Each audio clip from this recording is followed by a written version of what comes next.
제가 아는 분 중에 저는 지금까지 살아오면서 아버지에게 한 번도 사랑한다는 이야기를 들어본 적이 없다, 이런 분이 계세요. 이분이 이제 중년이 되었어요. 이게 얼마나 가슴 아픈 일이었는지 연세가 많이 드신 아버지에게 이렇게 부탁을 드렸다 그래요. 아버지, 한 번만 저를 사랑한다고 얘기를 해주세요.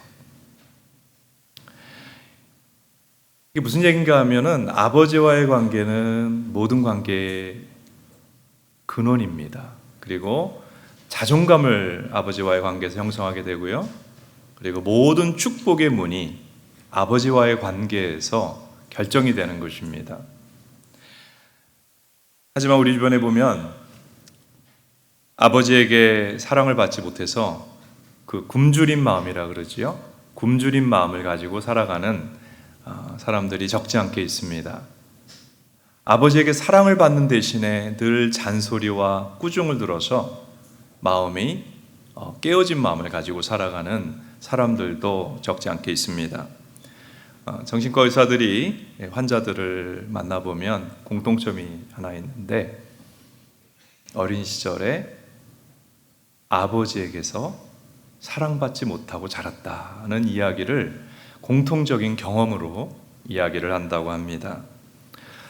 자, 오늘 요한일서 3장을 폈습니다. 3장 1절 시작을 뭐로 하지요? 무슨 단어가 나옵니까? 보라! 한번 따라하세요. 보라! 여기 보라라고 하는 헬라어 단어는 그냥 이렇게 여기 한번 봐줘 이게 아니고 주목하여 보라는 거예요. 한번 따라합시다. 주목하여 보라. 뭘 주목하여 보라는 것이죠? 3장 1절을 보면 보라, 아버지께서 어떠한 사랑을 우리에게 베푸셨는가? 하나님 아버지께서 어떠한 사랑을 베푸셨는가를 주목하여 보라는 거예요. 근데 여기서 어떠한이라고 하는 헬라어 원문은 전혀 다른 이질적인 이라는 뜻을 갖고 있어요. 그래서 원문에 가깝게 한 번 더 번역을 3장 1절을 하면 주목하여 보라. 하나님께서 얼마나 특별한 사랑을 우리에게 베푸셨는가, 이런 뜻이 되는 것입니다. 여러분, 사도 요한이 지금 하나님의 계시를 받아서 자신이 목회하는 성도들에게 이 서신을 썼는데, 왜 하나님의 사랑, 이 세상과는 전혀 다른 그 특별한 하나님의 사랑을 주목하여 보라고 했을까요? 사도 요한이 목회하던 이 교회 공동체 성도들이 이제 수십 년 오랫동안 신앙생활을 하면서 어느 순간부터 하나님 사랑에 대해서 마음이 둔감해졌기 때문입니다. 예배 잘 드려요. 봉사도 합니다. 그렇지만 하나님에 대하여서 마음이 식어버리고 마음이 너무 냉랭해져 버린 거예요. 하나님 사랑을 느끼지 못하는 어려움에 빠져 있었던 것입니다. 그래서 하나님께서 사도 요한을 통해서 하나님의 사랑을 보라. 하나님의 사랑이 이러한 것이다. 다시 한번 하나님과의 사랑의 관계를 회복하도록 인도하여 주시는 것이었습니다. 오늘 이와 같은 은혜가 우리에게도 임하게 되기를 바랍니다. 교회를 안 다닌다. 그러면 하나님이 누군지를 모르죠. 또 하나님 사랑을 모르는 게 당연합니다. 그런데 교회를 매주 나와요. 분반 모임도 하고 다락방 모임도 합니다마는 하나님의 사랑이 무엇인지 잘 모르겠다라고 하는 그런 고백이 있다고 한다면, 오늘 우리 안에도 그 사도 요한의 공동체 사람들이 겪었던 사랑불감증이라고 하는 영적 질병이 찾아온 것이 아닌가, 우리가 스스로를 돌아볼 수 있기를 바랍니다. 사랑불감증. 오늘 요한일서 3장은 하나님의 사랑이 어떤 것인지를 우리에게 알려줍니다. 이 하나님의 사랑이 이해되는 것만 아니라 넘어서서 경험되어지는 오늘 예배가 되시기를 축복합니다. 첫째로, 하나님 사랑은 우리를 자녀로 입양하여 주신 것입니다. 뭐라고요? 우리를 자녀로 입양하여 주신 것이 하나님의 사랑입니다. 여러분, 우리는 세상에 누군가를 부러워합니다. 복받은 사람을 부러워합니다. 머리 좋은 사람 부럽다. 체력 좋은 사람 부럽다. 뛰어난 외모를 가진 사람 부럽다. 입시 결과가 또 좋은 사람이 있어요. 나랑 비슷하게 공부한 것 같은데 입시 결과가 너무 좋은 사람 부럽다. 좋은 직장 들어간 사람 부럽다. 재테크 잘한 사람 부럽다. 여러 가지 우리가 복을 받았다라고 생각하는 그런 사람들이 있습니다. 그런데 요한일서 3장 1절은 세상이 알지 못하는 복을 이야기합니다. 자, 3장 1절 다시 한번 볼까요? 같이 읽습니다. 보라, 아버지께서 어떠한 사랑을 우리에게 베푸사 하나님의 자녀라 일컬음을 받게 하셨는가? 우리가 그러하도다. 그러므로 세상이 우리를 알지 못함은 그를 알지 못함이라. 세상이 알지 못하는, 세상 사람들이 이게 복이야, 이게 복이야 라고 말하지만은 그것보다 더 뛰어나고 가장 놀라운 복이 있는데, 하나님께서 우리 아버지가 되시고 우리가 하나님의 자녀 되는 복입니다.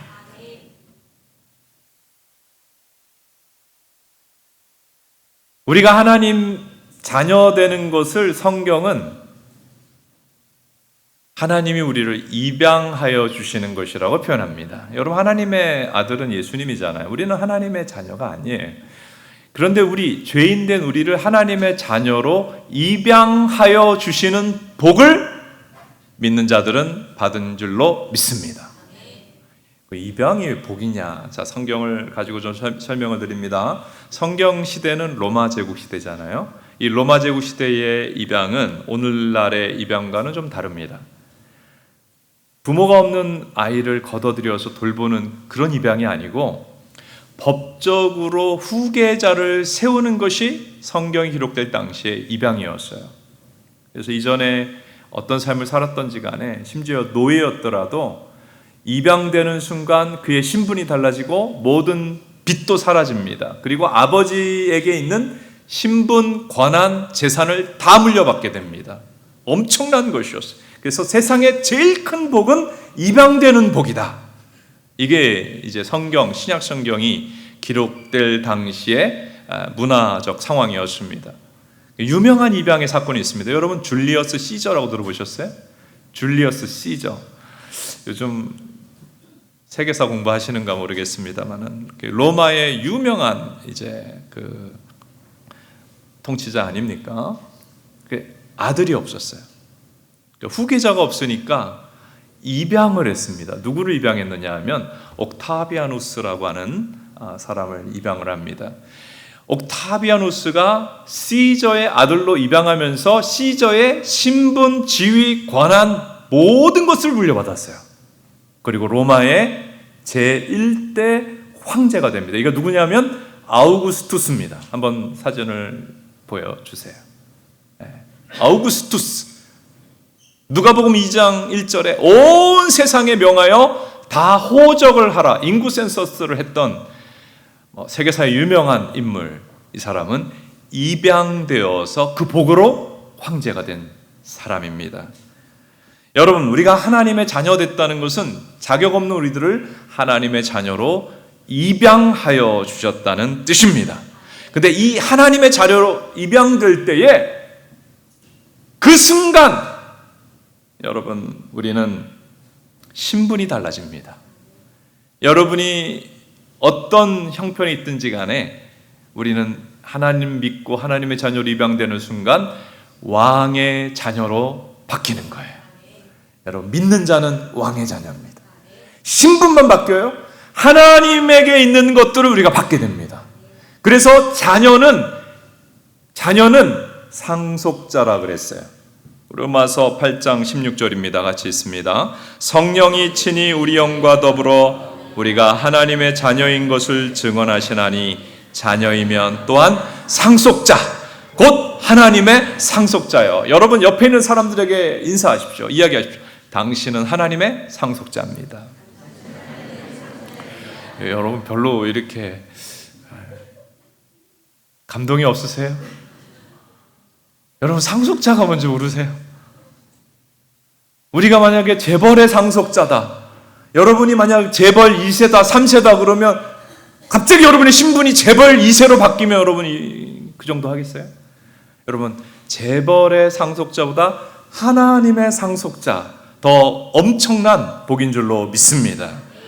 여러분, 하나님께서는 자기가 입양한 자기의 자녀들에게 유업을 주십니다. 어떤 것을 주시는가? 베드로후서 1장 2절 3절을 가지고 한번 봅니다. 있습니다. 하나님과 우리 주 예수 그리스도를 알므로 은혜와 평강이 너희에게 더욱 많을지어다. 그의 신기한 능력으로 생명과 경건에 속한 모든 것을 우리에게 주셨으니 이는 자기의 영광과 덕으로서 우리를 부르신 이를 알므로 말미암음이라. 여러분, 하나님께서 자기 자녀 삼으신 자들에게 뭘 주세요?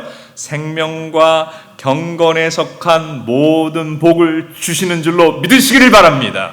생명의 복이라고 하는 것은 뭐냐 하면 우리가 이 땅에 살아가는 동안 생명을 가지고 유지하는 동안에 필요한 모든 복을 얘기하는 거예요.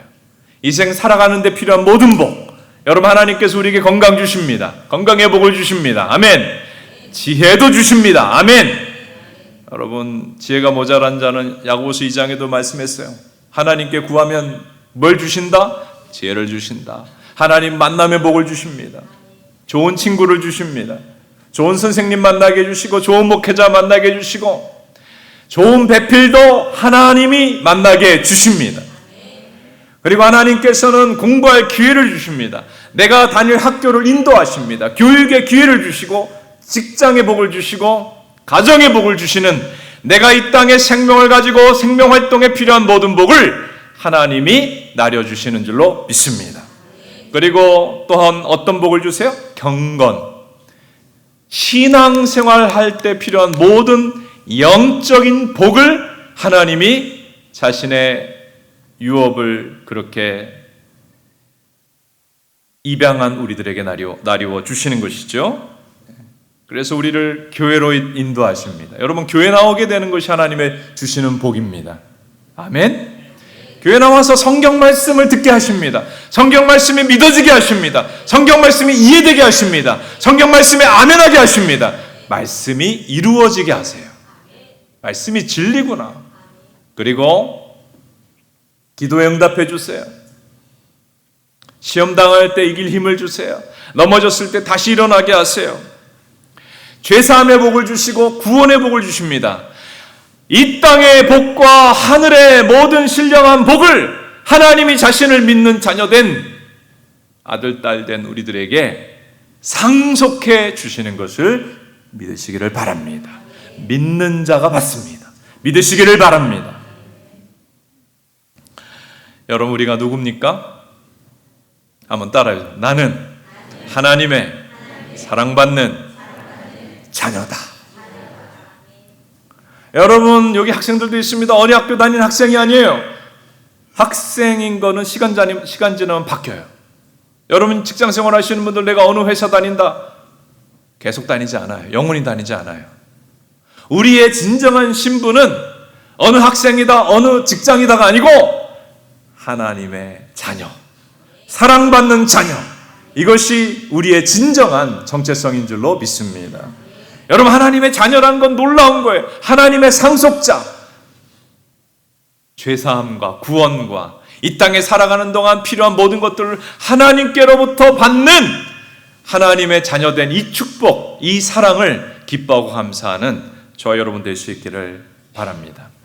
두 번째, 하나님의 사랑은 허물 많은 우리를 받아주시고 문제를 해결해 주시는 것입니다. 허물 많은 우리를 용납하시고 문제를 해결해 주시는 것이 하나님의 사랑이에요. 사람들은 조건적으로 사람을 대하죠.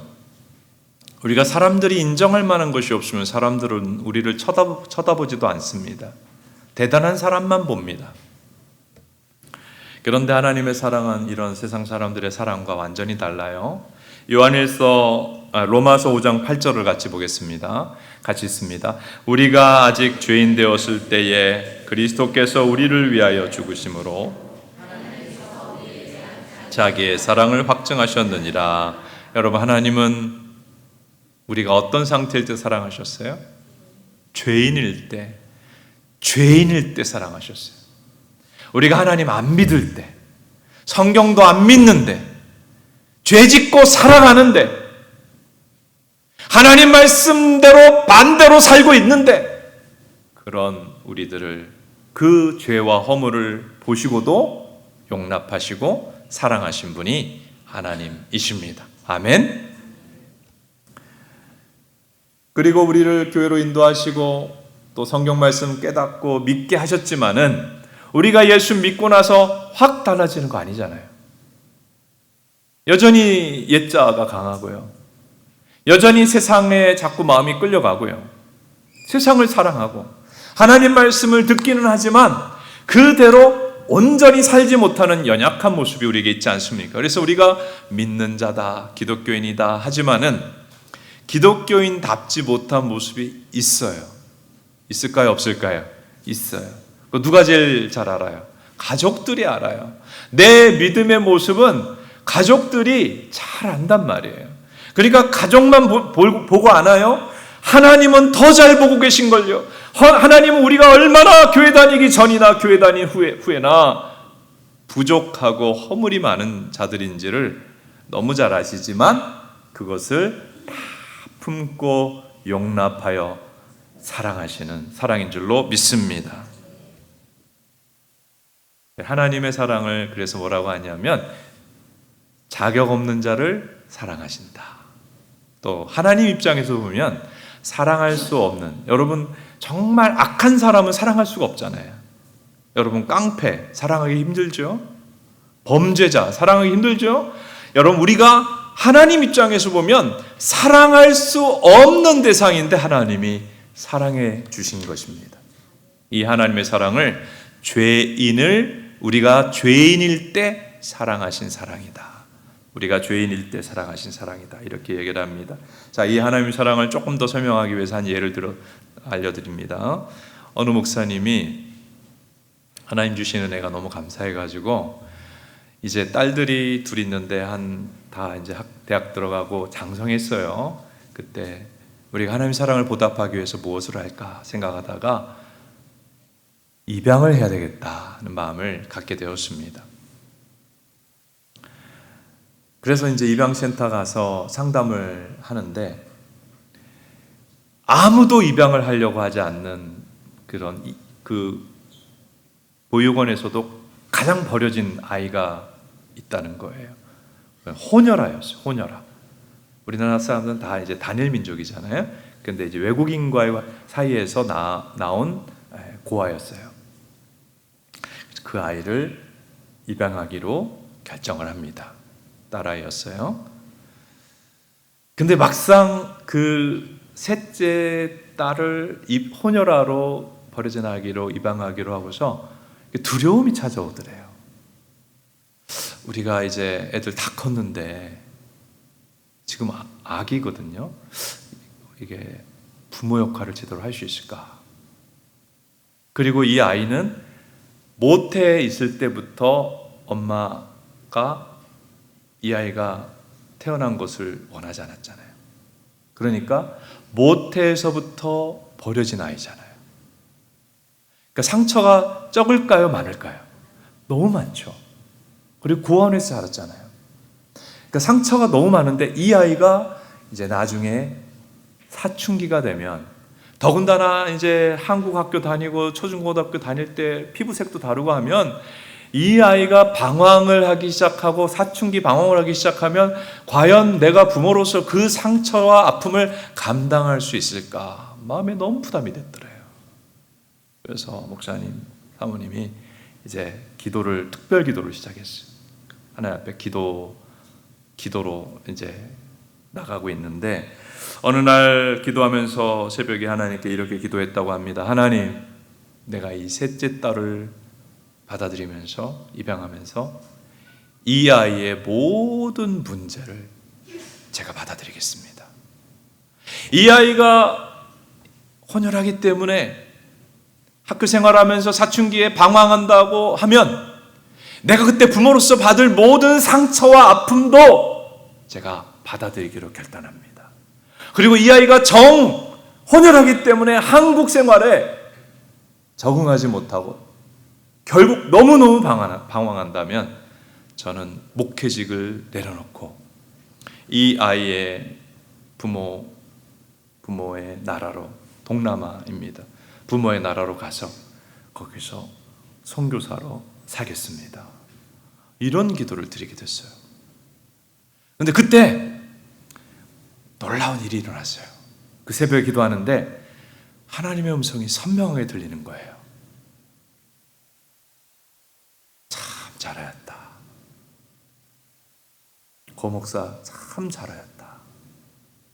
그리고 너가 그 아기를 위해서 해주려고 하는 일은 내가 너를 위하여 한 일이다. 내가 너를 자녀로 받아들일 때 너의 모든 문제를 받아들였노라.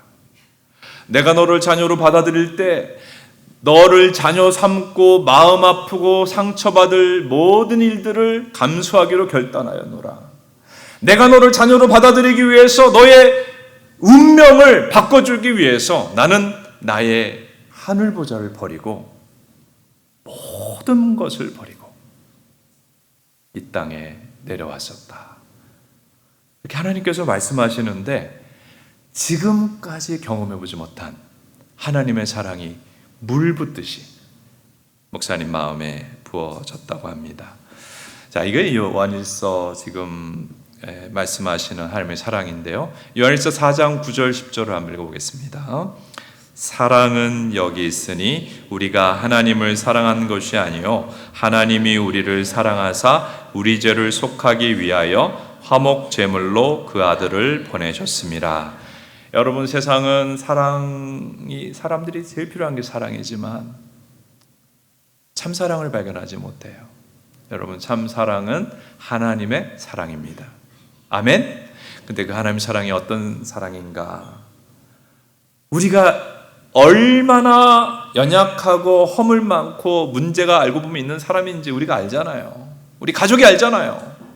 이러한 문제와 허물을 용납하신 사랑, 죄인일 때 사랑해 주신 사랑, 아직 믿음 없을 때 사랑해 주신 사랑, 말씀대로 살지 못할 때 사랑해 주시는 사랑, 용납하시는 사랑이요, 또한 우리의 죄로 말미암아 영원히 지옥에서 심판받아야 되는 우리를 건지시고 구원하시기 위해서 하나님이 사람으로 이 땅에 오셔서 십자가 지신 희생의 사랑, 하나님의 사랑은 용납하시고 우리를 위해 희생하신 십자가의 사랑이라고 성경이 말씀합니다.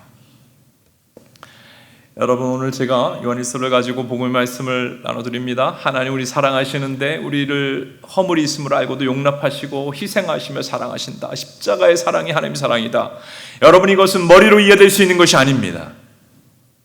이것은 성령이 임하여야 체험되는 거예요. 여러분, 하나님 사랑을 깊이 경험하는 성도님들이 되시기 위해서 기도하시기 바랍니다.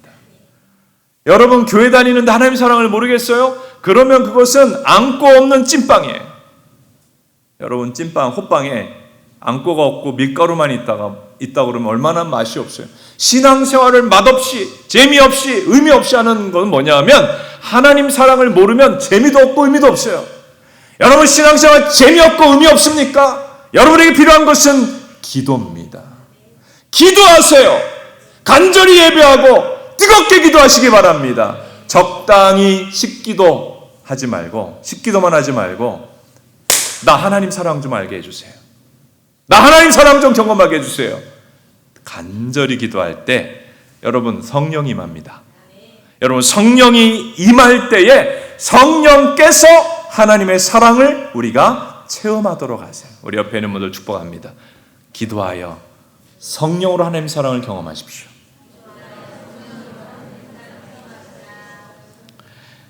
그리고 하나님 사랑은 하나님 말씀을 들을 때, 하나님 말씀을 믿을 때, 하나님 말씀을 깨달을 때, 하나님 말씀에 반응할 때에 말씀을 통하여 우리에게 임합니다. 오늘 예배 시간에 이 말씀을 들으면서도 하나님 말씀이 우리 심령에 역사하여서 성령이 임하여서 하나님 사랑이 깊이 경험되기를 주님의 이름으로 축복합니다. 세 번째 본문의 메시지는 하나님 사랑은 우리 앞날의 소망을 주시는 것입니다. 우리 앞날을 소망이 있게 하시는 거예요. 요한일서 3장 2절 우리 같이 한번 읽어보겠습니다. 사랑하는 자들아, 우리가 지금은 하나님의 자녀라. 장래에 어떻게 될지는 아직 나타나지 아니하였으나 그가 나타나시면 우리가 그와 같을 줄 아는 것은 그의 참모습 그대로 볼 것이기 때문이니. 요한일서 3장 2절은 중요한 진리를 우리에게 알려줍니다. 여러분, 기독교는 미신이 아니에요. 기독교는 성경의 종교입니다. 성경이 진리라는 것을 고백하는 것이죠. 성경의 대부분은 예언입니다. 여러분, 기독교가 거짓이라고 밝히고 싶으면 성경에 기록된 수백 수천 개의 예언 중에 틀린 게 있는지를 입증하세요. 그럼 전 세계 기독교는 말살될 것입니다. 여러분, 구약의 많은 예언들이 어떻게 됐죠? 예수님에 대한 예언부터 시작해서 이스라엘과 세계 역사에 대한 모든 예언이 성취됐습니다. 신약의 모든 예언들은 어떻게 됐죠? 이스라엘이 이제 심판받아 멸망당하게 될 것이라고 예수님이 예언했습니다. AD 70년에 정확히 이루어졌어요. 신약에 남아있는 예언은 뭐예요? 예수님이 재림하신다, 다시 오신다. 그것만 남아있습니다. 여러분, 예수님은 진리의 말씀인 성경이 예언하시는 대로 이 땅에 다시 재림하실 것입니다. 근데 그날은 기독교인들에게 엄청난 축복의 날이에요. 재림의 날은 대단한 축복의 날이에요. 축제의 날이에요. 왜냐하면 3장 2절에 보면 다시 한번 보여주세요. 그가 나타나시면 어떻게 돼요? 그의 참모습 그대로 볼 것이다. 여러분, 예수님이 재림하시는 날 우리는 그분을 눈으로 직접 보게 될 것입니다. 여러분, 지금 믿음이 쉽지가 않은 것이 뭐냐 하면, 믿음이 왜 쉽지 않느냐 하면 안 보인단 말이에요. 보이면 좋겠는데 안 보여요. 하나님 안 보이잖아요. 안 보이는 하나님을 믿는 자들은 복이 있습니다. 근데 그날이 되면 직접 본단 말이에요. 누구를? 예수 그리스도와 성부, 성자, 성령 하나님을 직접 보게 됩니다. 여러분, 이게 어떤 뜻인가 알려드립니다. 여러분, 보기만 해도 너무 좋은 대상이 있죠. 아기를 보면 얼마나 이쁜지 아름답죠. 그리고 꽃도 아름답고, 세상에 얼마나 아름다운 꽃들이 많은지 몰라요. 하늘도 아름답고 에메랄드빛 바다도 아름답고, 이 세상에 아름다운 것들이 많습니다. 보면 행복하지요. 그런데 이 세상의 아름다운 것 중에 가장 아름다운 대상은 하나님입니다. 아멘. 그래서 하나님을 만나본 사람은 그게 이제 입신한다 그러죠. 천국을 잠깐, 이 땅에 사는데 천국을 잠깐 경험하고 하나님을 직접 보는 사람들이 있어요. 여러분도 뭐 그런 은혜를 받을 수도 있어요. 근데 그 사람들은 다시 이 땅으로 내려와서 깨어나기를 원치 않는다 그래요. 왜냐하면 천국이 너무 아름다운데 하나님이 너무 아름답기 때문이죠.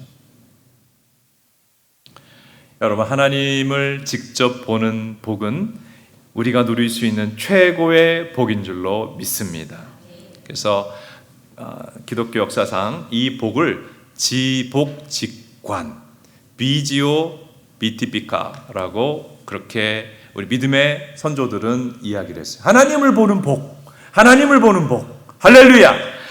마태복음 5장 8절에서 10절은 하나님을 보는 복을 또 이렇게 설명합니다. 같이 읽습니다. 마음이 청결한 자는 복이 있나니 그들이 하나님을 볼 것이며 천국이 그들의 것입니다.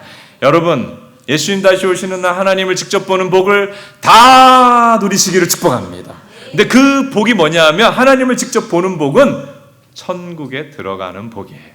여러분, 이 복을 다 받으시기를 축복합니다. 하나님께서는 지옥에서 우리의 죄값을 영원히 치러야 되는 우리를 건져서 천국으로 인도하시고 우리의 앞날에 가장 좋은 일들이 일어나게 해주시는 하늘아버지세요. 그리고 예수님의 재림이 우리에게 복인 이유가 요한일서 3장 2절에 또 하나 나와요. 같이 한번 보십시다. 한번 보여주세요. 사랑하는 자들아, 우리가 지금은 하나님의 자녀라. 장래에 어떻게 될지는 아직 나타나지 아니하였으나 그가 나타나시면 우리가 그와 같을 줄을 아는 것은. 여러분, 예수님이 재림하시는 날 우리에게 임하는 복이 뭐예요? 하나님을 직접 보고 천국에 들어가는 거고, 또 하나는 뭐예요? 우리가 누구와 같아져요? 예수님과 같아져요. 놀라운 일이에요.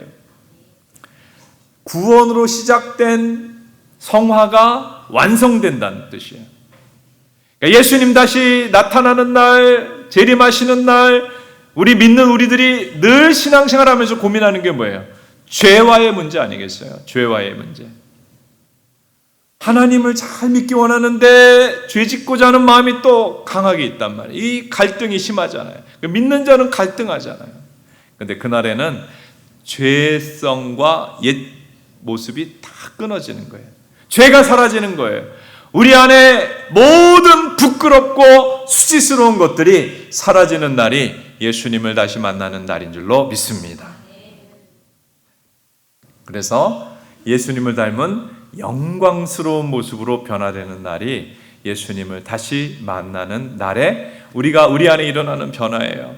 영광스러운 모습으로 변화될 것입니다. 그러므로 믿는 자에게 최고의 날은 아직 온 것이 아니에요. 우리의 최고의 날은 앞에 있습니다. 예수님 만나는 그날이 우리에게 최고의 날인 줄로 믿습니다.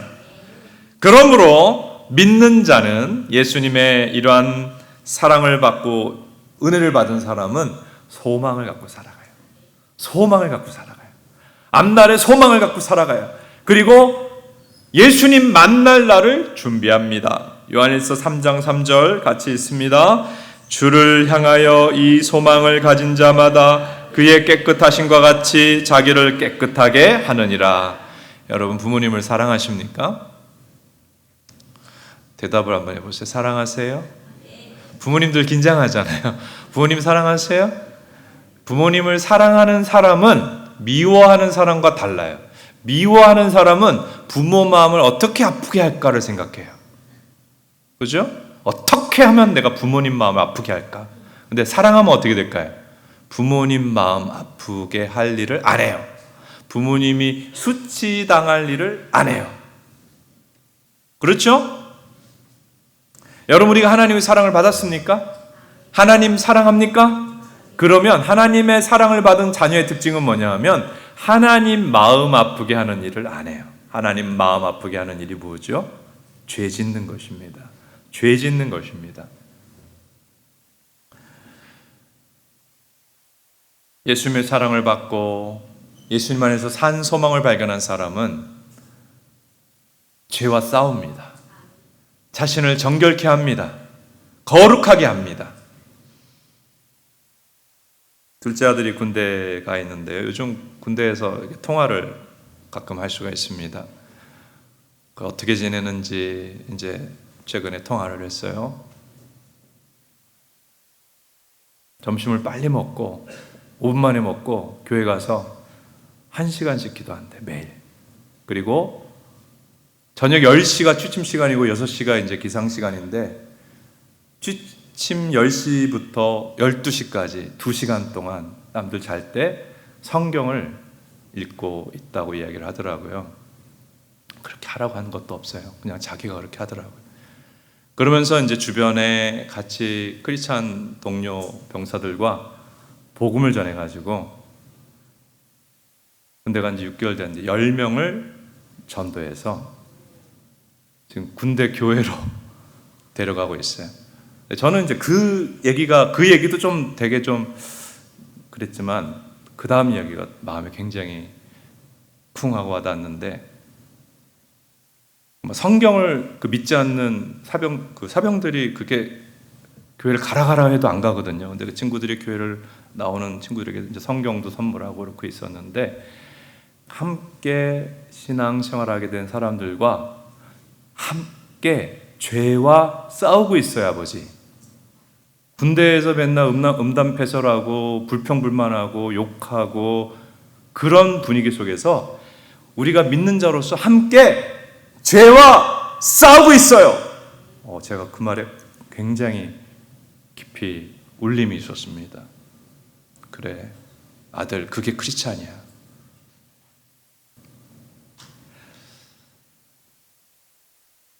여러분 하나님의 사랑을 받으셨습니까? 아멘?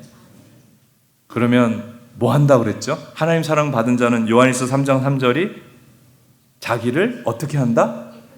깨끗하게 하기 위해서 뭐와 싸운다? 죄와 싸웁니다. 여러분, 하나님 사랑을 받고 자기를 깨끗하게 하기 위해서 어떤 죄와 싸우고 계신가요? 교만과 싸우고 있습니까? 불평불만하는 것, 원망하는 것, 말의 죄와 싸우고 있습니까? 미워하고 다투는 관계의 죄와 싸우고 있습니까? 세상을 사랑하고 하나님 말씀에 불순종하는 죄와 싸우고 계신가요? 여러분, 하나님 사랑을 받은 자는 결혼을 앞둔 신부처럼 살아가요. 결혼을 앞둔 신부는 좀 다이어트도 하고 신부로서 신랑 앞에서는 그날을 준비하죠. 여러분, 기독교인은 예수님, 다시 오실 예수님을 신랑으로 맞이할 그 천국 잔치하는 날을 준비하는 신부의 삶을 사는 줄로 믿습니다. 그래서 힘써 죄와 싸우고 자신을 거룩하게 하고 하나님 기뻐하는 모습으로 하나님 성품을 닮아가는 일들이 일어나게 되는 것이죠. 그러므로 구원받은 성도는 반드시 변화됩니다. 하나님의 사랑을 받는 성도는 반드시 변화됩니다. 여러분, 이 예수님과 예수님의 사랑만이 우리의 소망입니다. 여러분, 하나님의 사랑을 오늘 말씀을 아멘하며 더 깊이 경험하고 그 사랑으로 아름답게 변화되는 우리의 삶이 될 수 있기를 축복합니다.